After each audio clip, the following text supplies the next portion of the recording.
ده أنا سولا حبيبتك. على العموم أنا ما عنديش مانع إننا نعمل مسابقة مع بعض. كل الحيوانات اتجمعت علشان تشوف المسابقة اللي بين الأرنب أرنوب والسلحفاة سولا، ويشوفوا مين اللي هيفوز.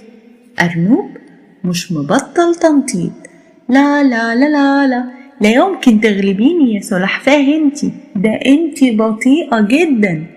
السلحفاة زعلانة من الأرنب، يا رب صبرني على أرنوب. ولما بدأ السباق طلع أرنوب يجري بأقصى سرعة والسلحفاة وراه، بطيئة لكن عندها إصرار وعزيمة، وتقول لنفسها لازم أحاول، لازم أوصل، حتى لو هخسر مش مهم، هعمل كل اللي أقدر عليه. أنا مش هستسلم أبدا لسخرية وتريقة أرنوب عليا. أرنوب بيجري بسرعة بسرعة بسرعة،